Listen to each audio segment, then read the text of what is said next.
Welcome to the English Vision Podcast. This is the show where we talk about life, psychology, and personal growth, all while helping you improve your English naturally. I'm your host, John, and sitting across from me is my wonderful co-host, Sarah. How was your week, Sarah? Hello, everyone, and hi, John. My week was mostly good, but I'm feeling a bit disappointed in myself today. I'm sorry to hear that. Do you want to talk about it? Yes, I think it will help. I found a local group meeting in my city. It is a group for people who want to practice speaking English together. I drove to the cafe where they were meeting yesterday, but when I looked through the window and saw everyone talking and laughing, my hands started shaking. I walked back to my car and drove home. I was just too scared that I would not understand them, or that I would say something completely wrong and look foolish. Thank you for sharing that, Sarah. Going to a new group is very intimidating. Intimidating means it makes you feel frightened or nervous because you do not feel confident. What you experienced is a classic case of the fear of failure. The fear of failure. Yes, that is exactly what it was. I really wanted to go inside, but the fear of making a mistake in front of strangers was much stronger than my desire to practice. That is why this is such an important topic for us today. The fear of failure is like a heavy anchor. An anchor stops a large ship from moving forward, and this fear stops us from trying new things and reaching our potential. A heavy anchor, that is a good picture. But why do our brains do this to us? Why do I care so much about what strangers at a coffee shop think about my grammar? To understand that we have to look at biology inside our brains, there is an ancient alarm system. We call this the fight or flight response. Fight or flight? What does flight mean in this situation? I know it means flying in an airplane. That is a great question. In this context, flight means to run away or escape. When early humans lived in the wild thousands of years ago, they faced real physical dangers like wild animals. When they saw a dangerous animal, the brain turned on the alarm. The alarm tells the body to either stay and fight or take flight and run away as fast as possible. Okay, I understand. So my brain told my body to run away from the cafe, but there were no wild animals in the cafe. There were just people drinking coffee. Exactly. And this is the tricky part about the human brain. To our ancient ancestors, being rejected by the group was just as dangerous as a wild animal. If you made a big mistake and your tribe kicked you out, you had to survive alone in the wild. That was very dangerous. So your brain still believes that looking foolish in front of a group of humans is a threat to your life. Your brain sent you a message to escape to keep you safe. That is amazing. So when my hands were shaking, it was not because I'm weak. It was just my brain trying to save my life from a social danger. Precisely.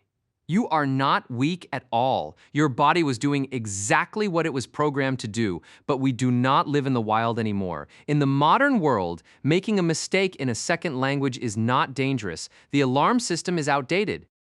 That makes me feel a little better, but even if I know there is no physical danger, I still feel very worried about what the people inside the cafe will think of me. I keep thinking, what if I say a sentence backwards and everyone stares at me? That fear brings us to a very interesting psychological concept called the spotlight effect. The spotlight effect. A spotlight is the bright light they use in a theater to point at the main actor on the stage, right? That is correct. The spotlight effect is a mental trap. It is the belief that everyone is watching you and noticing all your mistakes, exactly as if you were standing on a stage with a bright spotlight pointing right at you. That is exactly how I feel. I feel like if I walk into the room, every single person will stop talking and look at my mouth to check my grammar. But the reality is very different. Think about what you do when you're in a cafe. Are you watching everyone who walks in the door and judging their clothes or their words? No, never. I'm usually looking at my phone or thinking about my day or worrying about my own problems. Exactly. Everyone else is the main actor on their own stage. They are worrying about their own spotlight. Most people at that English meetup are probably sitting there worrying about their own accents and their own grammar. They do not have the time or energy to judge your mistakes. That is a very comforting thought. Everyone is too busy worrying about themselves to worry about me. but I still feel this pressure to be perfect before I try. I feel like I should stay home, study more, and then go to the cafe when my English is flawless. That is the trap of perfectionism.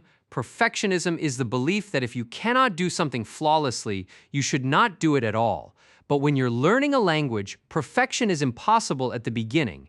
It is like trying to learn how to swim by reading a book about water.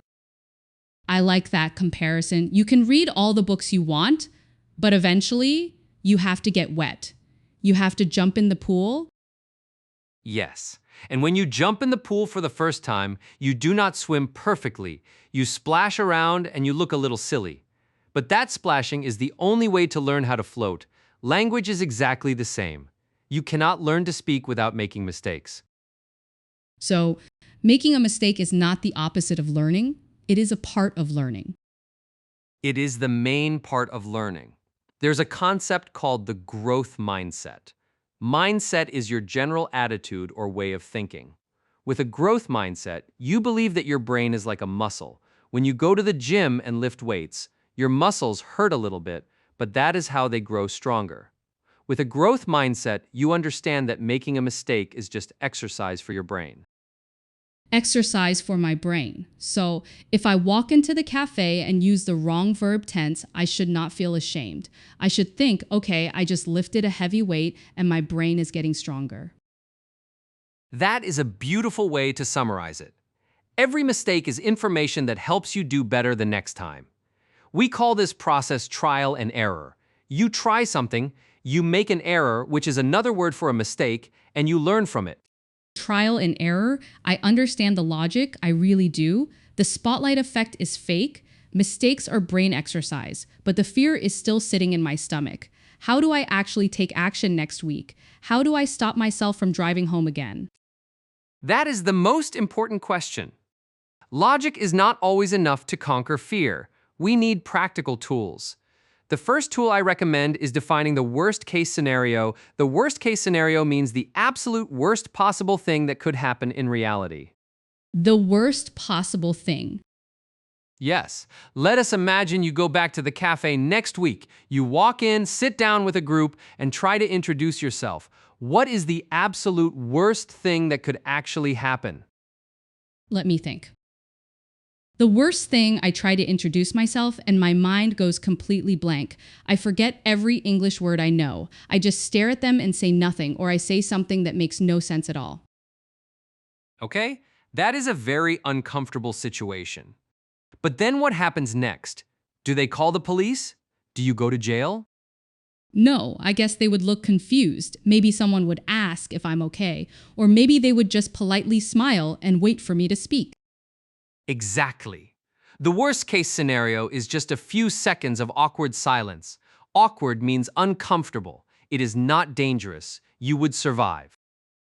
You are right. When I say it out loud, it sounds very small. A few seconds of uncomfortable silence is not a wild animal. I can survive that. Once you realize you can survive the worst-case scenario, the fear loses its power. The next tool is something we discussed before. It is the use of micro goals. Micro goals, very small goals, like breaking a big rock into tiny pebbles. Exactly. Your goal yesterday was too big. Your goal was to walk into a room full of strangers and have a smooth conversation in a second language. That is a massive mountain to climb. We need to make the goal so small that it is easy to succeed. So how do I make it smaller for next week? Your new micro goal is simply this: drive to the cafe, walk through the front door, walk to the counter, buy a cup of coffee, and say thank you to the cashier. Buy a coffee and say thank you, and then what do I have to sit with the group? No, that is the magic of the micro goal. Once you say thank you to the cashier, you have achieved your goal for the day. You are successful. If you want to take your coffee and walk right back out the door, you have permission to do that. You still won. I love this idea. Buying a coffee is not scary at all. I can easily do that. And I feel like once I'm inside and holding my coffee, maybe it will not be so hard to say hello to just one person. That is usually what happens once you start moving. The momentum carries you forward. But even if you do leave, you taught your brain a valuable lesson. You taught your brain that the cafe is safe. Yes, I survived the cafe. I can see how this works step by step. There is one last tool, and it is the most important one. It is self-compassion. Compassion means showing kindness and understanding when someone is struggling. So self-compassion means showing that same kindness to yourself.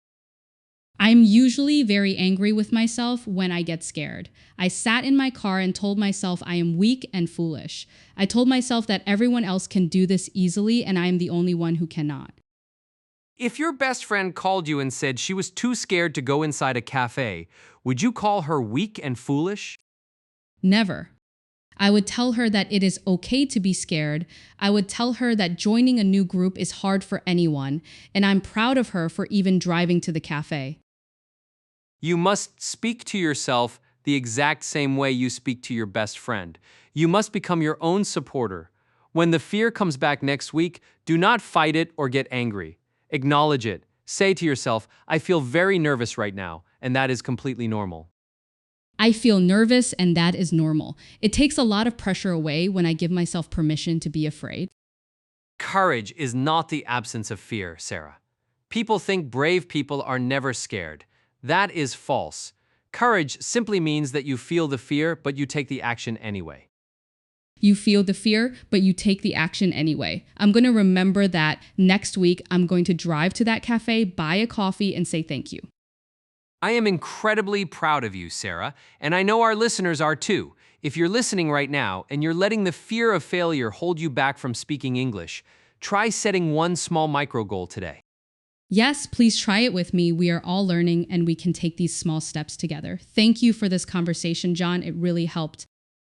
You are very welcome, Sarah. Thank you all for tuning in to the English Vision podcast. Remember to treat yourself like a friend. Keep taking those small steps, and we will catch you in the next episode.